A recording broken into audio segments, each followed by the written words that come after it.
everyone, welcome to my YouTube channel. Today we will do 6th question of exercise 4.3. So this is given in the question. In a class test, the sum of Shefali's marks in mathematics and English is 30. Question में given है शेफाली एक student है, उसके maths और English में जो marks हैं उनका टोटल 30 है. Had she got 2 marks more in maths and 3 marks less in English, the product of marks would have been 210. Find her marks in 2 subjects. सबसे पहले तो हमें ये देखना है कि क्वेश्चन में फाइंड क्या करना है. तो क्वेश्चन में मार्क्स की बात हुई है एक स्टूडेंट के मार्क्स की 2 सब्जेक्ट में. तो फाइंड क्या करना है, हमें उन्हीं दोनों सब्जेक्ट में उसके मार्क्स फाइंड करने हैं कि उसके मार्क्स क्या होंगे. तो हमें नहीं पता, फिर से हम लेट कर लेंगे कि उसके मार्क्स मैथ्स में कितने होंगे x, इंग्लिश में कितने होंगे y. अब फर्स्ट लाइन को फिर से रीड करते हैं. सम ऑफ शेफालीज मार्क्स. क्वेश्चन में कहा गया है सम शेफाली के मार्क्स का मैथ्स एंड इंग्लिश. तो मैथ्स के हमने लेट किए हुए x, इंग्लिश के हमने लेट किए हुए y. इसका सम हमारे पास है 30. हैड शी गोट, यहाँ से आपको ध्यान से रीड करना है, यहाँ से आपकी सेकेंड इक्वेशन स्टार्ट होगी. Had she got 2 marks more in maths. अगर उसको मैथ्स में 2 मार्क्स ज्यादा मिले होते, मान लो उसके मैथ्स में 10 मार्क्स हैं, 2 ज्यादा यानी कि कितने हो गए 12 हो गए. तो यहाँ पे हमें पता ही नहीं है, हमें तो x पता है. तो अगर इसको इसमें 2 मार्क्स ज्यादा मिले होते यानी कि x+2 मिले होते and 3 marks less in English, और इंग्लिश में उसको 3 कम मिले होते, तो प्रोडक्ट. अब यहाँ पे सम था तो हमने प्लस का साइन लगाया. अब हमें क्या करना है, मल्टीप्लाई. किसको मल्टीप्लाई करना है, प्रोडक्ट ऑफ मार्क्स. ये जो न्यू मार्क्स है इनको हमें करना है मल्टीप्लाई. तो क्वेश्चन में 4 ही चीजें आती हैं, या तो सम करना होता है, या सब्ट्रैक्ट माइनस करना होता है, या प्रोडक्ट करना होता है, या फिर डिवाइड करना होता है. तो सम की इक्वेशन हमारी ये आई है, प्रोडक्ट की इक्वेशन ये होगी. तो product of marks would have been 210. तो मार्क का प्रोडक्ट कितना हो जाता है, 210 हो जाता है. तो इक्वल में हम लिखेंगे 210. अब इन दोनों इक्वेशन को आप सिंप्लीफाई करेंगे. अब आप इन इक्वेशन को सिंप्लीफाई कैसे करेंगे, यहाँ पे x+2 आपका, यहाँ पे y-3 है, और यहाँ पे x और y है. तो ये इक्वेशन आपकी 2 वेरिएबल में है, x और y में है. तो आप कैसे करेंगे इसको, 1 वेरिएबल में चेंज करके. 1 वेरिएबल में आप इसको कैसे चेंज करेंगे, आप यहाँ से या तो x की वैल्यू इवेल्युएट कर लो या y की. मैंने यहाँ से क्या किया, इवेल्युएट, मैं y को इवेल्युएट कर लेती हूँ, आप x को भी कर सकते हैं. Evaluate y from first equation. मैंने y को फर्स्ट इक्वेशन से इवेल्युएट कर दिया, तो y के साथ जो भी होगा वो राइट में चला जाएगा. तो y की वैल्यू यहाँ से आपकी आ गई 30 माइनस x.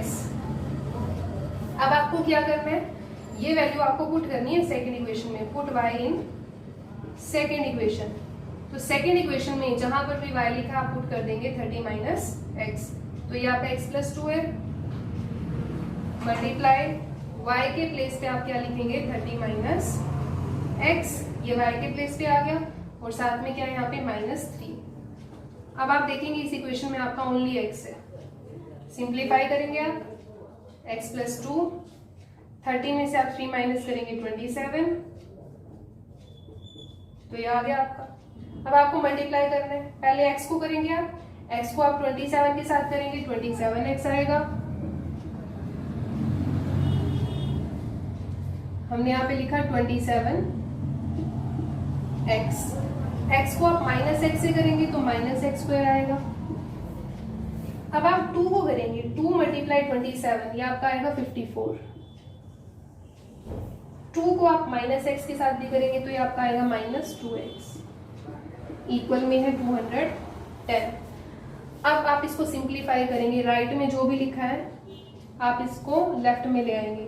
तो ये आपका हो जाएगा 27 और 2 आपका कितना हो गया 25. 54 माइनस 210, तो ये आपका यहाँ से आ गया 25x माइनस x². आप इसको माइनस करेंगे तो ये आपका आएगा 10 माइनस 4 6, 156. अब x² आप हमेशा आगे लिखते हैं, -x² है, 25 आपका प्लस का है. अब यहाँ पे मैंने इसको अरेंज करके लिखा है, साइन किसी का भी चेंज नहीं होगा, ओनली आगे पीछे लिखा है. तो अरेंज करके लिखा है, साइन आपके सेम रहेंगे। अब आप जब भी क्वेश्चन करते हो हमेशा एक्स स्क्वायर आपका पॉजिटिव होना चाहिए, ये आपकी स्टैंडर्ड फॉर्म है। तो आपका यहाँ पे नेगेटिव है, तो आप क्या करेंगे, यहाँ से तीनों में से माइनस साइन कॉमन लेके उसको राइट में शिफ्ट कर देंगे। राइट में 0 है तो 0 के पास तो कुछ भी जाए वो 0 ही हो जाता है। तो माइनस आप यहाँ से कॉमन लेंगे तो एक्स स्क्वायर आपका हो जाएगा प्लस का, प्लस वाला आपका हो जाएगा माइनस का, और ये माइनस आपका हो जाएगा प्लस का। अब आप इसके फैक्टर्स गैस करेंगे। अगर हमारे पास गैस करने का टाइम नहीं है, हम इसको गैस नहीं कर सकते, फिर हम इसको क्वाड्रेटिक फॉर्मूला से करेंगे। तो हम एक बार गैस करके देख लेते हैं कि इसके फैक्टर्स इजी आ रहे हैं। तो 156 है, तो हम इसके फैक्टर्स गैस करते हैं 2 के टेबल पे, ये भी 2 के टेबल पे। तो हमारे पास यहाँ पे आया 2 2 3 13। ऐसे हम गैस करते हैं फैक्टर। तो हमारे पास यहाँ पे 4 नंबर्स आए हैं, हमें तो 2 नंबर्स चाहिए, 2 नंबर्स का पेयर। तो मल्टीप्लाई करके तो आपका 156 बनेगा। तो आपको ओनली क्या देखना है, प्लस करके या माइनस करके आपका 25 है। तो मैंने यहाँ पे देखा 13 है मेरा अलग, अगर मैं इसको लूँ 3 2 6 2 12, 12 और 13 तो आपका 25 होता है। तो हमारे यहाँ पे मिल गए हमें पेयर्स 13 एंड 12। तो 13 और 12 आपके दोनों माइनस के होंगे, तभी आपका माइनस का 25 आएगा। ऐसे मैंने आपको सिखाया था कि आप ऐसे भी गैस कर सकते हैं फैक्टर बना के। फिर आपको ये 2 नंबर में पेयर बनाने हैं, तो वो पेयर आपके यहाँ पे 25 बनने चाहिए, तो हमने यहाँ पे लिख दिया। नाउ टेक कॉमन, यहाँ से आपका क्या कॉमन आएगा, आपको ज्यादा सोचने की जरूरत नहीं है। आपका ओनली एक्स कब बचेगा, जब आप यहाँ से माइनस का 12 कॉमन लेंगे। तो माइनस का 12 कॉमन लेने के बाद आपका यहाँ पे एक्स बचेगा, प्लस का साइन आपका माइनस का हो जाएगा, और जैसे कि यहाँ पे 13 है आपका यहाँ पे क्या आ जाएगा, डायरेक्ट 13। अब यहाँ से आप फिर से कॉमन लेंगे तो आपका आएगा कॉमन x माइनस 13, यहाँ पे आपका आएगा x माइनस 12 इक्वल में 0। तो x की वैल्यू यहाँ से आपकी आएगी, 2 वैल्यूज आ रही है। x की वैल्यू एक आई है हमारी 13 और एक आई है 12। तो आपकी जो x की वैल्यूज आई हैं ये दोनों ही पॉसिबल है।